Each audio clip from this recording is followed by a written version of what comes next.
Folks, welcome to Eagles versus Falcons Week 2 recap with Nicky Stees. Please do me a favor, make sure to like and subscribe to both my channel and the Hardcore Sports Network. I'm sure most of you have, but if you haven't by now, here's the link for you guys. First to my channel, then to the Hardcore Sports Network. And you know what you can tell by the tone of my voice what we going to talk about. You already know what's coming. Some of you may have seen my YouTube short last night where I just went on. I roasted the Eagles like minutes after the game was over. I at least you dropped 3 fucks in that 1 minute short last night. That's how upset I was about it. I'm just going off about the Saquon drop pass and the defense not doing anything and the fact that we could have knelt down because that was my final impression of the game. That's the thing we remember last. And I remember just venting frustration out, like, unbelievable. This was the Seattle game from last year all over again. As soon as Saquon dropped that pass, I had a bad feeling about this. I'm like, is this going to be a fucking another one of these games? And then they flashed the graphic across the screen. Eagles lost 3 games with the lead in less than 2 minutes last season when the Falcons took over. And I'm thinking, oh my gosh, here we go again. It's last season all over again. And there were signs of it throughout the game. The constant penalties, the defense getting no pressure on Cousins all game long, similar to us versus opposing teams last year. And I'm thinking here, having flashbacks all over again, late in the game. And then sure enough, guess what happens after I saw that graphic? And I thought, oh my gosh, here we go again. What do the Eagles do? You guessed it. They end up losing the game on a last-minute touchdown. And then they try to get the ball back with 2 timeouts, mind you. First, he get a completion to Goddard close to midfield. He called a timeout. Okay, he did something, but we still got to get another play. Hurts rolls to his left, throws into double coverage. Jesse Bates has the pick. As soon as that happened, forget about it. I just turned off the TV. Didn't even watch the kneel down. Sat there for a few minutes like this. Quiet. Sulking about it. And then I picked up my phone, stepped outdoors, recorded my YouTube short, uploaded it. And now here I am today to recap this disgraceful performance from yesterday. Just absolute. I mean, it's early regular season game. I understand that. Wins and losses happen in the NFL. However, anybody that saw that game last night knows the Eagles should not have lost this game to the fucking Falcons. A team that Kirk Cousins clearly not 100% yet. And what happens? Let's take a look at a couple things we can look at here. First quarter, we get marched down the field. We get in the territory. We're in range for an easy field goal from Elliott. And what do? Instead of kicking the field goal and taking the points, we try to get fancy and go for it, learning nothing from the Detroit Lions in the conference championship game against the 49ers last year. We fail to convert. And what do you know? At the end of the game, we lose by 1 point. When that field goal could have possibly won us the game, looking back on it. So there's one thing right there that went wrong. Then the second drive, we went for it on 4th down. That time I understand why we went for it.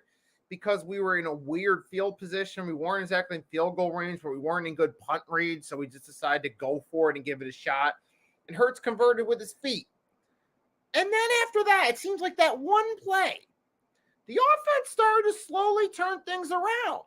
All of a sudden, Jalen Hurts was moving with his feet and making plays that he didn't do late last year. And all of a sudden, I'm like, okay, maybe this offense is finally finding its groove now. And there were a few drives we got some field goals out of it.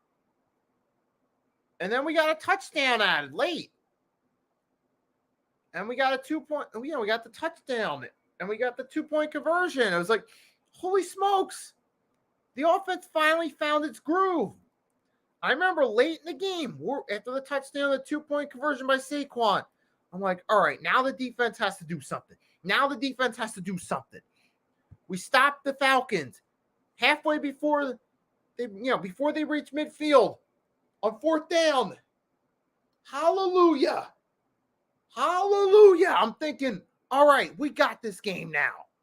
We got to close this game out, right? We stopped them before they reached midfield on fourth down. We already had the lead. We're in great field position. We can run out the clock. Then we get to that third down, 3rd and 3. Falcons use all their timeouts. We go back. Hurts rolls. Screen to Saquon. This should be automatic 9 times out of 10. But this one time it's not. It's incomplete. And then we set up for the field goal. We're up by 6. And we know what happens next. And now that brings me to the defense. No pressure whatsoever from that defense. We only got, how many sacks did we get on? 1 sack all game. That's it. We only got to him 1 time and dropped him for a loss. You mean to tell me this pass rush couldn't get something more going? We couldn't get something else going here? Are you serious? Are you serious? No pass rush whatsoever. It's just absolutely abysmal, too. We've seen clearly that this defense cannot blitz. Cannot blitz at all. They cannot get pressure on Cousins. They gave him way too much time to throw the ball. Way too much time. And guess what? He completed 20 for 29 passes, 241 yards, 2 touchdowns. And what did the Eagles do to stop the run, too? Oh, there's another great question. What did the Eagles do to stop the run? Did nothing. They did absolutely nothing to stop the run.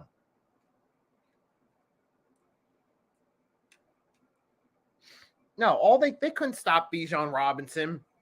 He had 14 carries for 97 yards, averaging close to 7 yards a carry.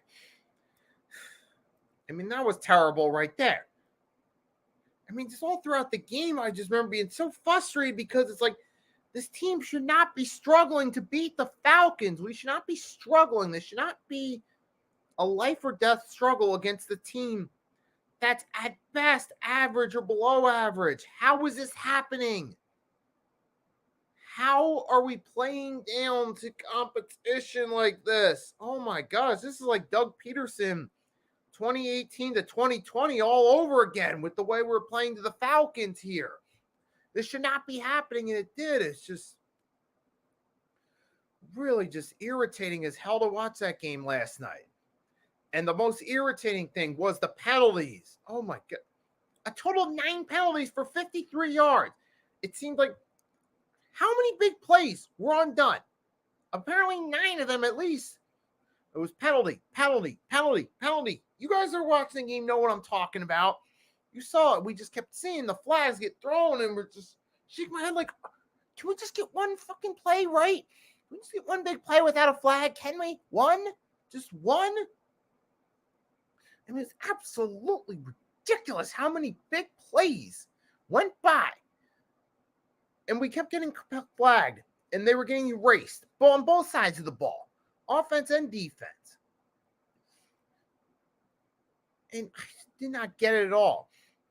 And as far as the run game goes, we did abandon the running game a little bit. And then all of a sudden, second half, we tried to get back to the run game. And when we did get back to the run game, to our credit, it was working. We did move the ball. We had a few long drives in the second half that were scored. But we were at least moving on offense. So even throughout most of the second half, when the offense stepped on the field, I was at least confident we were going to get something out of it. So when I look at the second half, I mainly blame the defense for this one, primarily. Lack of pressure all day. They made it way too easy for prime time Kirk Cousins of all people. But we got to remember something. Just because it's prime time Kirk Cousins doesn't mean you can rely solely on the fact that, oh, it's prime time Cousins. We got this one. You still have to play. If you're not careful, Kirk Cousins could still go off and get his yardage, and you can still win some games with him. And that's what the Eagles took for granted. And the coverage was awful too. What is up with the secondary? I mean, what is it? I mean, where was Darius Slay? What's going on with Slay, man? He's looking like he's lost it a bit. I feel like Darius Slay's losing it. There's one thing right there. And of course, you got Quinion Mitchell, but he's a rookie, though. I mean, he'll flash some potential at times, but it's only his rookie season, only his second game. Let's give him a little bit of time first. Maybe by the end of the season, he'll be in his groove and he'll be able to do his thing. But CJ Gardner-Johnson, I mean, what the hell? That one touchdown we gave up, he could not wrap him down. He couldn't make a tackle. Like, what the fuck was that?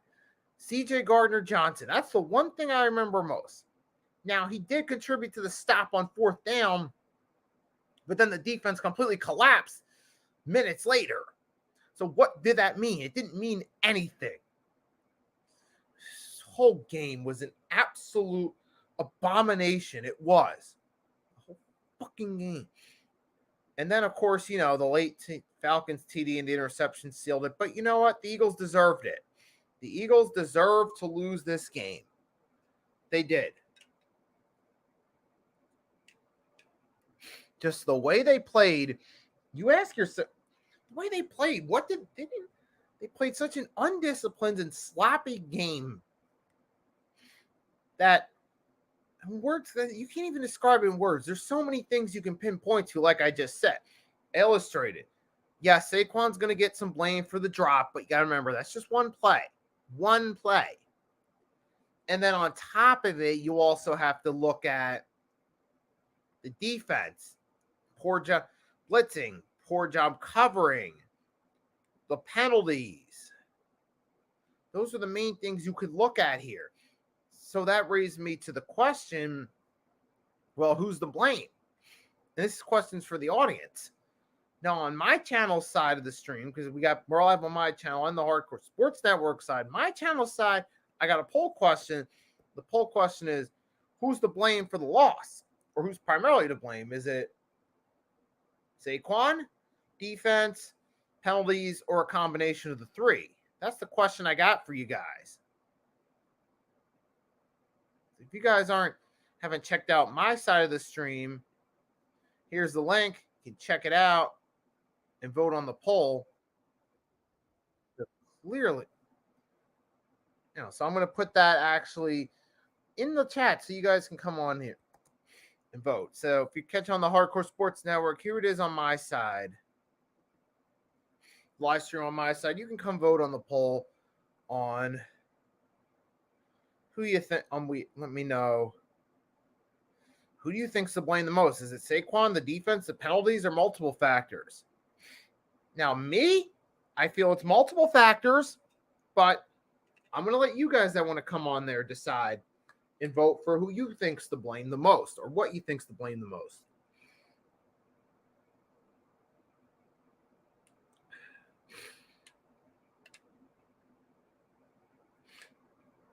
At the end of the day, it's a combination of factors. It is.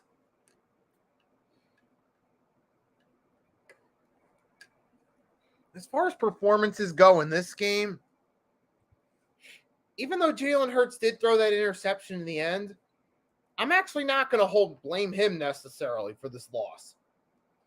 I'm going to give him the least blame despite that. Yes, he did make a poor throw there at the end. However, I do partially blame the rest of the team as well for all the boneheaded penalties that called back big plays on both sides of the ball. The defense's poor play. If we didn't do that, guess what? Hurts would not have to make that throw into double coverage at the end of that final drive. It wouldn't have even happened if we played a better game. It's just as simple as that. It is. So stupid boneheaded play, man. It really is. And you just look at it, it's just mind-boggling to me. It absolutely is. It's just mind-boggling how ridiculous that play was. Why the fuck? I mean, but you got to also look at the rest of the game because outside of that, Hurts was doing his thing. He was the lead rusher, and the tush push was working. It was working. And it was nice we got to see the tush push with Jason Kelce in the broadcast booth. to call it. That was cool. And we saw Hurts got a touchdown out of it. It was nice. So I can't blame this on him. But the defensive side of the ball, I really did not see anybody in this game on the defensive side. Show me something that stood out in a positive way. I didn't see it from this defense at all. I saw nothing positive. Vic Fangio, why he was our defensive coordinator? Why did we decide on Fangio? Seriously. I know it's only 2 weeks in the season, but guys, we've seen signs that Vic Fangio is not a great defensive coordinator. We saw his flaws in Miami. We saw some with the Chicago Bears. We saw he was not that great a defensive coordinator. Despite his potential upside, he has his flaws. We saw Miami last year against the Buffalo Bills, how they did. So I don't want to hear that. It's just atrocious. It was an atrocious effort all around. And this team, by the defense, I didn't see anything from this defense that was convincing at all. Not even from C.J. Gardner-Johnson, who's one of the top pieces in that Super Bowl run a few years ago. So I didn't see this whole. But then you also look at the penalties, too. An eligible man downfield multiple times. Cam Jurgens. You stay behind the line of scrimmage. You don't move past the line of scrimmage. How fucking difficult is that to understand? Please. Either the offensive line coach should either figuratively chew out the whole line, or we should get a new offensive line coach. One or the other for the way that was done yesterday. Because there's no excuse for it. Okay, one time it happens, but oh my gosh, multiple times during the game? It's absolutely ridiculous. And there's no excuse for this whatsoever. None. Something else I can rip right there. Of course, Brandon Graham, face mask on Bijan Robinson. Just happened to come back to memory off the top of my head, but so many things about this game that was awful. And let's not forget, I know I said earlier, but that field goal. Take the point. Take the point. Just take the point, especially early in the game. You just take a field goal. There's no need to get cute that early. You're not trailing late in the fourth quarter by more than 3 points. Just take the field goal. Just so many things that were mind-boggling. Doesn't make sense in that situation. The second time around when we converted with Hurts, the following drive made sense because we were in a position where we weren't in field goal range, but we weren't in good range to punt. That made sense in that case to go for it. But the first time, just kick the field goal. You're in field goal range. If we would have just took that field goal instead of going for and turnover on downs, fourth down, whatever you want to call it, we would have scored 3 more points. We would have won this game. All around undisciplined game by this team as a whole. I blame everybody for this. I don't blame one specific player or specific, side of the ball. I blame everybody. Everyone's to blame for this loss. The whole team. As far as my letter grade for the Eagles' performance in this goes, I'm giving it a D. And the only reason I'm giving it a D is because we at least managed to keep the game competitive. And we only lost by 1 point. We were winning at certain points. So because we made it competitive, we technically did something right. And just for that, I'll give it a D for our letter grade performance for this game. Now, if we would have just got blown the fuck out 35-0, I'd have gave this a clear F. However, the way we lost this game, this was a D. Like the Super Bowl loss to Kansas City, I could give our overall performance a B despite losing because we at least put up a good effort. But this game here against the Falcons, this gets a letter grade of a D. D as in dreadful. for all the factors I just ranted about. It's not the fact that we lost early in the season. It's the way we lost. Now, the scoreboard indicates a competitive game, but to anyone that actually saw the game, or you look at the statistics, you know it was a sloppy game that cost us. And that's all I'm going to say. Everyone's to blame, including you, Nick Sirianni. The team might be getting a little hot now, I feel. And looking at our schedule now, they got the Saints and the Bucks. I'm a little bit worried now. I'm worried about the Saints now. Then they've won back-to-back games like blowout, granted, against the Panthers and then against the Cowboys. But the Cowboys are a better team than the Panthers, let's face it. Cowboys will still be a solid team despite the loss yesterday. And furthermore, guess what? We lost to the Falcons, who are clearly an inferior team to the Saints.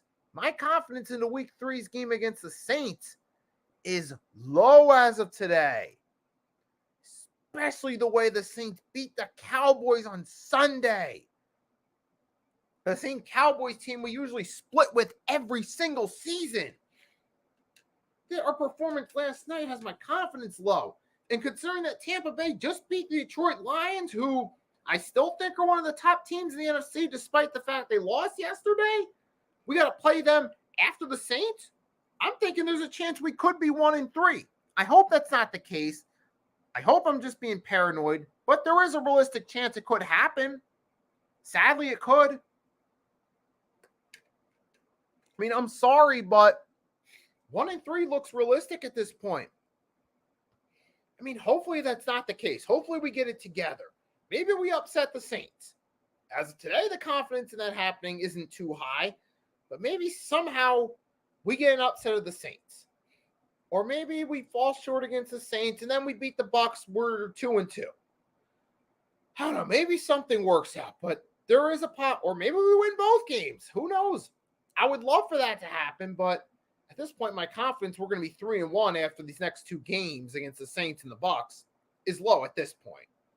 But we'll have to see on that one. That's going to be for another time. But the point of what I was saying is last night's performance, yeah, it looked close on paper, but it was a lot worse because we should not have lost this game by 1 point. If we were really on our A game, we should have blew out the Falcons. Or at least beat them by 10 or more or 11 points, something along that line, if we were actually on our A game. Should have won minimum 1 by 10 points if we were on our A game. But we didn't. We lost by 1 instead. That's why I'm so mad about this performance. Okay? If this were a high-scoring game against San Fran that was fully healthy and we lost by 1 point, I could live with that, and I wouldn't be as upset. But against the Falcons in a sloppy game, different story. I'm mad. And I'm not confident that we got to play a better team next week. Now, but that's what you get for taking the Falcons for granted. You think just because it's Kirk Cousins, you beat him last 2 weeks in week 2 when he was with the Vikings, and if on paper he's with the worst squad, doesn't mean you sleep on them and take it for granted. And the Eagles had to learn that lesson the hard way last night. I'll leave it at that. Everybody, coaching staff, Sirianni, Kellen Moore, Vic Fangio, the assistant, the position coaches, the defensive players, offensive players, everyone needs to get it together and do better. Now, granted, some of the players, Devontae Smith, Jalen Hurts, even Saquon, despite that drop pass, they gave their best effort. I mean, that mistake on Saquon's the thing people remember the most. But like I said, you have 3 or 4 other factors that you can look at as well as the blame, not just Saquon. He doesn't get off the hook for it because if you catch that, we run out the clock. You got to get your hands on those ball. You got to get your hands on those ball. Get your hands on it. Get a tight grip. Catch the ball. That's what you have to do. And he didn't do it. So everyone gets the blame for this. Some of the other players pulled their best weight. I'm not going to be as hard on them, but as a whole, everyone get it together. I'll leave it at that. You know what? Hey, we Eagles fans, we're going to support them no matter what. No matter what, win, lose, tie. 16-1 Super Bowl champs, 1-16. No matter what, it's fly, Eagles fly, and we're going to rock with them. So everyone that tuned in, thanks for tuning in. I hope you enjoyed this stream here. Wishing you have a wonderful rest of your night, or if you're catching this on the replay Wednesday, Thursday, hope you enjoy the rest of your day. Until next time, Snicky Steez signing off. Fly, Eagles, fly, and I will catch y'all next time.